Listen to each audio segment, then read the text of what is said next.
김정은의 어머니는 일본인이었다.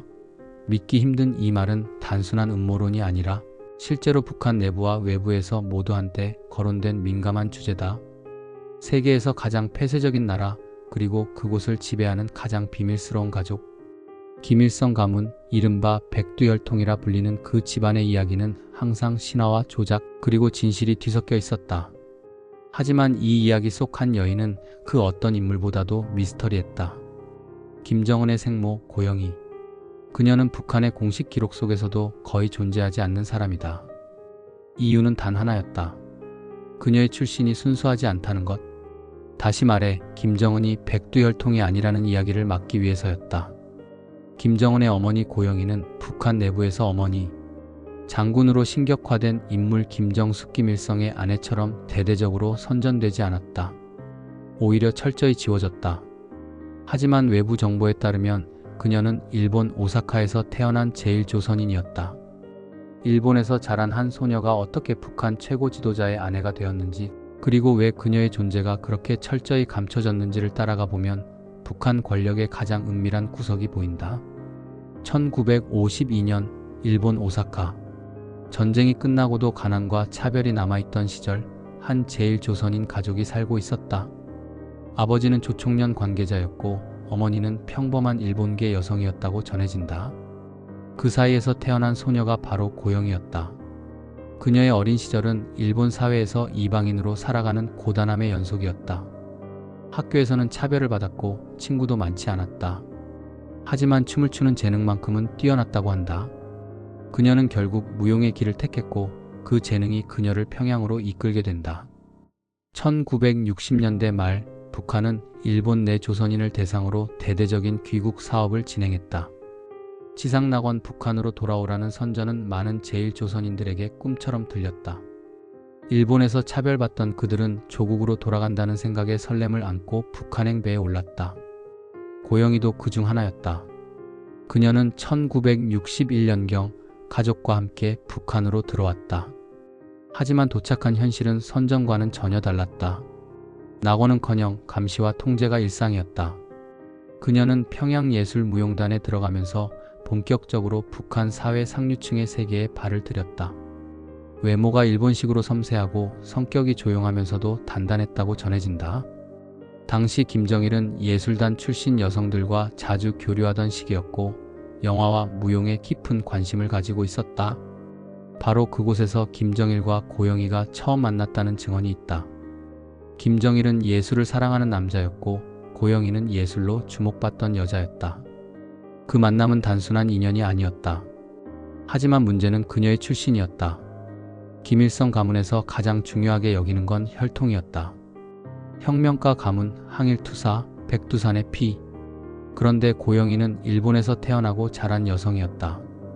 그것도 일본 피가 섞였다는 소문까지 돌았다. 그래서 김정일과의 관계는 오랫동안 비밀이었다. 김정일에게는 이미 다른 공식 부인 성혜림이 있었다. 그녀는 김정일의 첫째 아들 김정남의 어머니였다. 하지만 김정일은 성혜림이 고영희보다 정치적으로 부담스럽다고 느꼈다. 성혜림은 남한 출신 배우 출신이었고 혈통상으로 순수 조선인이었지만 김일성의 반대를 받았다. 아이러니하게도 김정일은 그런 상황에서 더 위험한 선택을 했다. 일본에서 온 여인 고영희와의 관계를 공식화하지 않은 채 숨기기로 한 것이다. 고영희는 김정일의 세 번째 연인으로 알려져 있다. 김정일은 그녀를 영희 동무라고 불렀다. 그녀는 무용수로서 김정일의 곁에 머물며 비공식적이지만 강력한 영향력을 발휘했다. 당시 김정일은 영화, 음악, 무용 등 모든 예술 분야를 정치 선전 도구로 이용하고 있었고 고영희는 그 안에서 예술적 감각을 이해하는 동반자였다. 하지만 그녀의 진짜 존재는 여전히 가려져 있었다. 김정일의 아버지 김일성은 그 관계를 탐탁지 않게 여겼다. 혈통이 섞인 여자는 가문에 어울리지 않는다. 그 말은 고영희에게 내려진 일종의 사형 선고나 다름없었다. 그럼에도 불구하고 김정일은 그녀를 포기하지 않았다. 그리고 그 사이에서 태어난 아이가 바로 김정철, 김정은, 김여정이었다. 훗날 북한의 최고 권력이 될 2세 남매의 어머니가 바로 일본 오사카 출신 제1조선인 고영희였다. 김정일은 그녀의 존재를 철저히 숨겼다. 그녀는 북한 내에서 특별 보호 대상으로 분류되었고 이름조차 공식 문서에 거의 등장하지 않는다.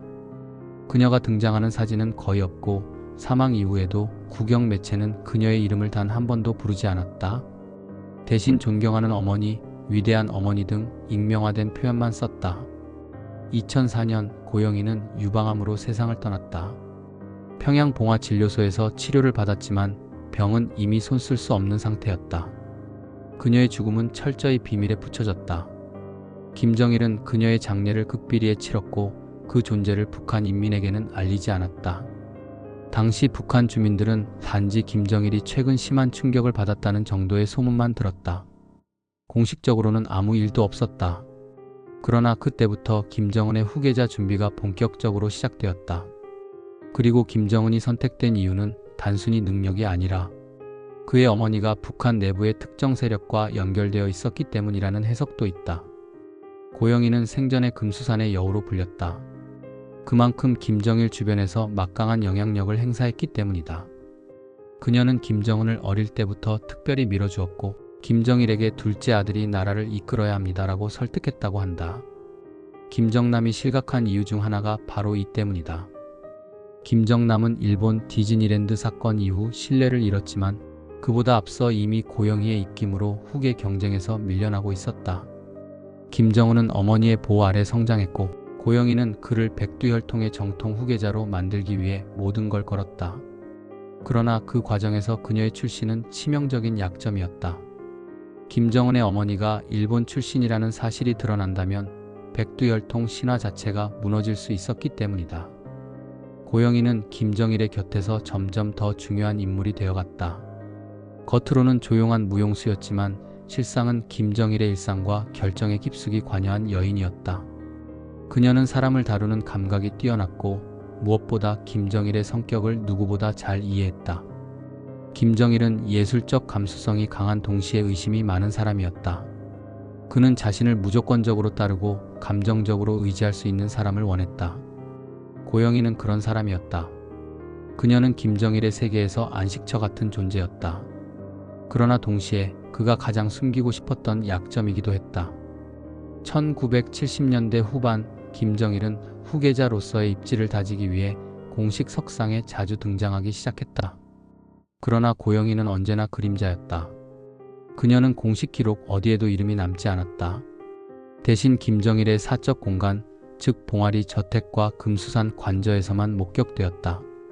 그녀가 등장할 때마다 주변 사람들은 긴장했다. 왜냐하면 김정일의 눈빛이 그녀의 반응에 따라 달라졌기 때문이다. 고영희가 한마디 하면 정책이 바뀌었다. 김정일의 측근들은 그런 그녀를 두려워했다. 하지만 김정일의 아버지 김일성은 그녀를 끝내 인정하지 않았다. 그는 고영희를 비정통적 인물로 간주했고 손자들에게조차 관심을 보이지 않았다. 김일성은 자신의 손자 중 김정남을 가장 총애했지만 1994년 그가 사망하면서 상황은 급격히 달라졌다. 김정일은 완전히 단독으로 권력을 잡았고 그때부터 고영희의 영향력은 폭발적으로 커졌다. 김정은은 1984년 1월 8일에 태어났다. 그러나 북한은 그 생일을 공식적으로 밝히지 않았다. 이유는 간단했다. 그의 출생 기록에 일본 관련 정보가 남아 있었기 때문이다. 외부 정보기관들은 김정은의 출생지를 평양이 아니라 스위스 제네바라고 본다. 하지만 실제 출생지는 평양 봉화리 저택이라는 설이 유력하다. 문제는 그의 모친 고영희의 국적이었다.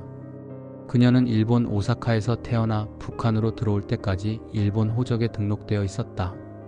일본 국적은 아니었지만 일본 출생 기록은 사라지지 않았다. 북한 당국은 이 기록을 없애기 위해 일본 내 조총련 조직을 움직였다. 조총련은 일본 정부에 접근해 일부 기록을 삭제하거나 비공개 처리했다고 전해진다. 그럼에도 불구하고 일본 내 언론은 고영희의 존재를 추적하기 시작했다. 1990년대 중반 일본의 주간지 슈칸 분슈는 김정일의 연인은 일본 오사카 출신의 제1조선인이라는 폭로를 내보냈다. 당시 기사에는 그녀가 어린 시절 다녔던 학교 이름과 함께 귀국한 가족의 행적까지 나왔다. 북한은 즉시 반응했다. 그런 사람은 존재하지 않는다. 그러나 아이러니하게도 바로 그 시점부터 북한 내에서 고영희의 이름이 조금씩 등장하기 시작했다. 공식적으로 부정하면서도 내부적으로는 그녀를 신격화하는 작업이 시작된 것이다. 고영희는 1990년대 후반부터 김정일의 후계 구상에 깊이 관여했다. 그녀는 김정남이 아닌 김정철과 김정은을 후계자로 밀었다. 이유는 단순했다. 김정남은 성혜림의 아들이었고 김일성이 싫어하던 여자의 자식이었다. 반면 김정은은 그녀 자신의 아들이었다. 그녀는 김정은을 어릴 때부터 천재 소년으로 키웠다. 스위스로 유학 보낸 것도 그녀의 결정이었다. 김정일은 처음엔 반대했지만 고영희의 설득으로 허락했다. 김정은이 제네바의 국제학교에서 서양 교육을 받으며 성장한 이유는 바로 여기에 있다. 김정은이 스위스에 있을 때 그의 신부는 바군이었다. 외교관 자녀로 등록되어 있었지만 실제로는 김정일의 차남이었다. 그 시절 그를 직접 본 스위스 교사들과 친구들의 증언에 따르면 그는 영어와 독일어를 어느 정도 구사했고 농구를 좋아했으며 매우 조용했다고 한다. 하지만 무엇보다도 항상 자신이 특별한 존재임을 알고 있는 듯한 눈빛을 가졌다고 전해진다. 그 자신감은 어머니 고영희가 심어준 것이었다. 그녀는 늘 아들에게 이렇게 말했다고 한다. 너는 조선의 미래다. 내가 우리 피를 잇는 진짜 후계자다. 그러나 그녀의 일본계 출신은 김정은의 정치 인생의 그림자를 드리웠다. 북한 내부에서는 혈통이 곧 정통성이었다. 백두혈통이라는 말은 단순한 선전이 아니라 실제로 정치적 생존을 결정하는 요소였다. 김정은의 어머니가 일본 출생이라는 사실이 공개될 경우 그의 정통성은 근본적으로 흔들릴 수 있었다. 그래서 북한은 고영희의 과거를 철저히 지웠다.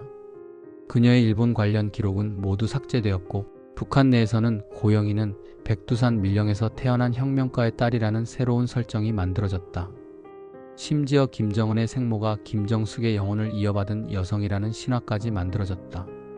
이때부터 북한은 고영희를 백두산의 어머니로 재탄생시켰다. 그녀의 사진은 김정은이 집권한 후 비로소 공개되기 시작했지만 얼굴이 뚜렷하게 드러나지 않는 흐릿한 이미지뿐이었다. 일본 언론에서는 이 현상을 두고 북한이 혈통 조작을 하고 있다고 분석했다. 실제로 2012년 김정은이 집권한 뒤 조선중앙TV에서는 짧게 위대한 어머니의 뜻을 받들어라는 선전 영상을 방영했다. 거기서 등장하는 여성의 실루엣이 바로 고영희로 추정된다. 그러나 이름은 언급되지 않았다.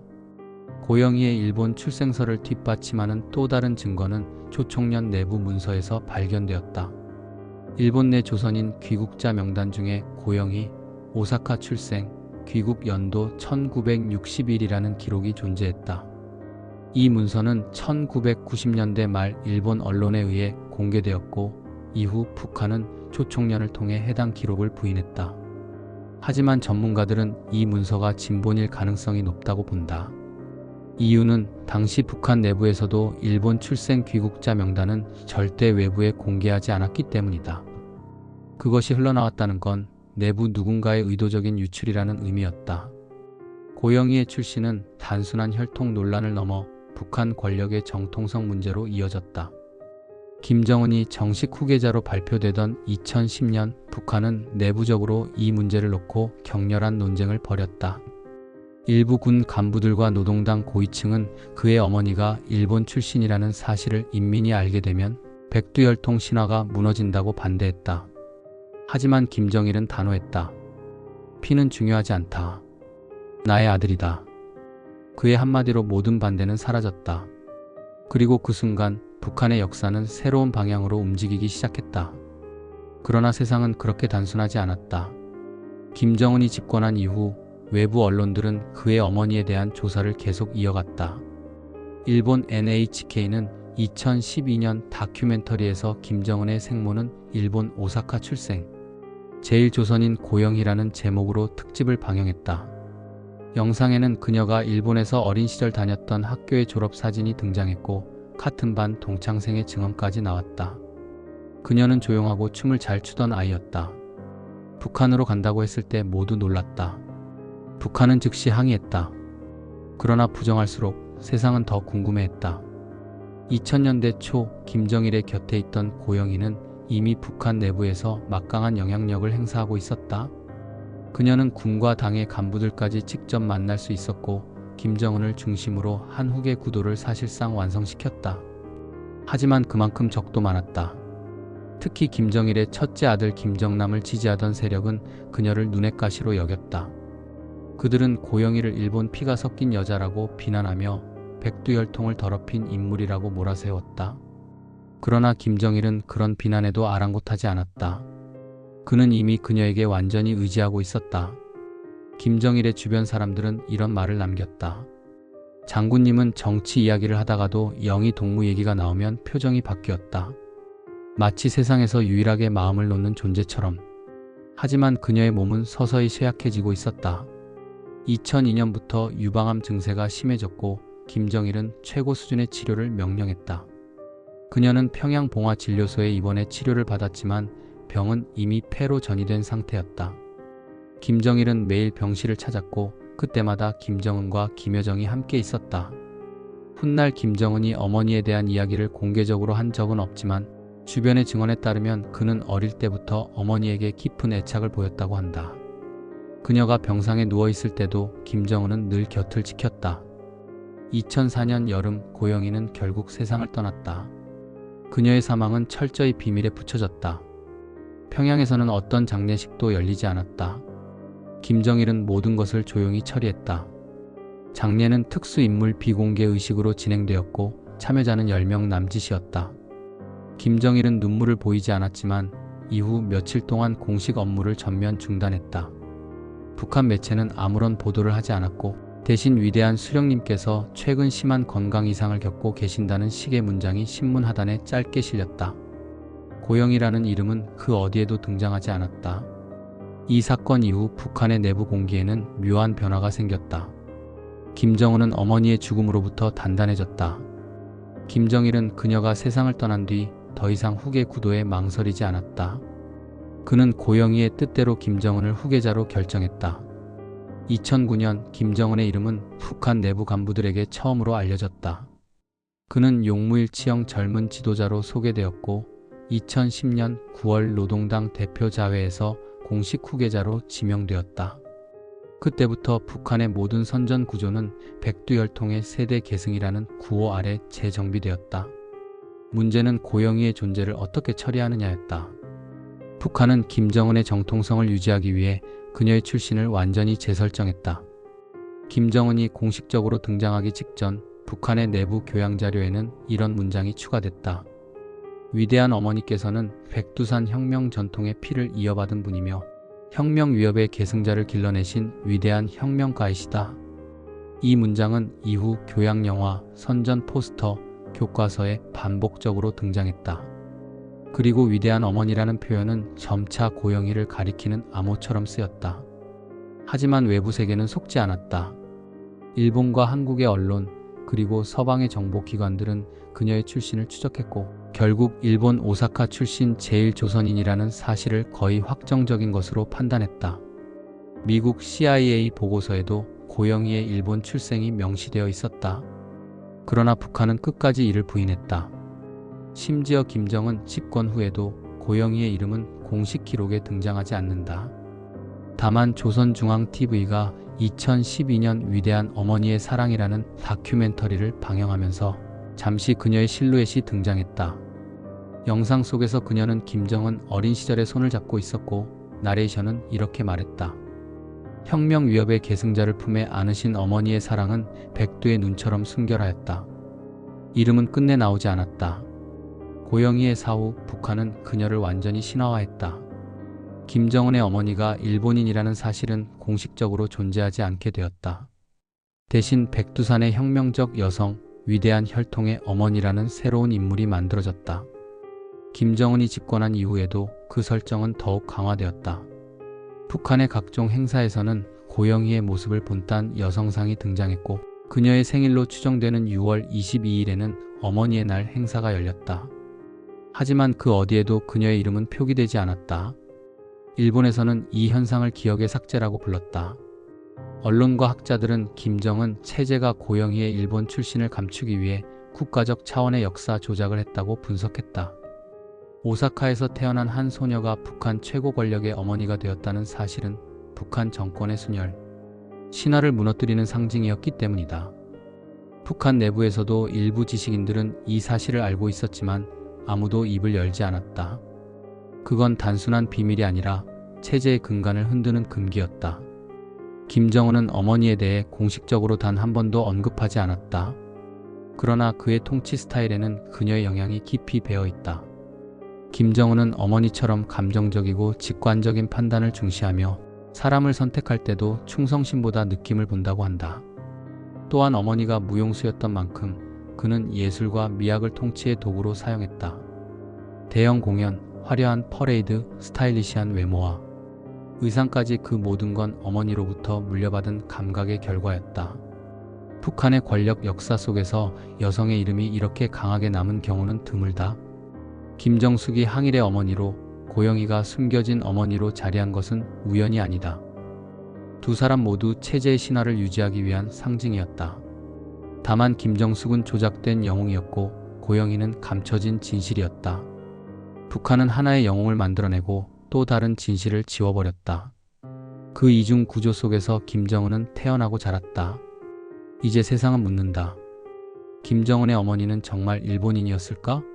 문서와 증언, 그리고 역사적 정황을 보면 가능성은 매우 높다. 하지만 북한은 결코 이를 인정하지 않을 것이다. 왜냐하면 그것은 백두혈통 신화의 붕괴를 의미하기 때문이다. 그 신화가 무너지는 순간 김씨 일가의 통치 정당성도 함께 사라진다. 그래서 고영희의 일본계 출신설은 단순한 가십이 아니라 북한 체제의 가장 깊은 비밀 중 하나로 남아있는 것이다. 어쩌면 고영희 자신도 그 사실을 알고 있었을지 모른다. 일본에서 태어나 차별받던 소녀가 혁명의 나라에서 또 다른 차별을 받으며 살았다는 것. 그녀는 김정일의 사랑을 얻었지만 동시에 이름조차 허락받지 못한 여인이었다. 그녀가 세상을 떠난 뒤에도 그 이름은 금지어로 남았다. 북한에서는 지금도 그녀를 어머니 장군님이라 부르지 않는다. 단지 그분이라고만 한다. 세상은 여전히 그녀의 존재를 궁금해한다. 그러나 진실은 아마도 평양의 깊은 금수산 지하 어딘가에 묻혀 있을 것이다. 한 가지 분명한 건 그녀가 남긴 흔적이 지금의 북한을 만들었다는 것이다. 김정은의 혈통, 그 신화, 그 권력의 이미지 모두 그녀로부터 시작됐다. 그렇다면 결국 이 이야기는 이렇게 끝난다. 김정은의 어머니 고영희. 그녀는 일본에서 태어나 북한의 신화가 된 여인이다. 그녀의 삶은 진실과 거짓, 사랑과 정치가 얽힌 비극이었다. 그리고 지금도 북한의 모든 방송, 모든 선전, 모든 구호 속에 그녀의 이름 없는 그림자가 남아있다.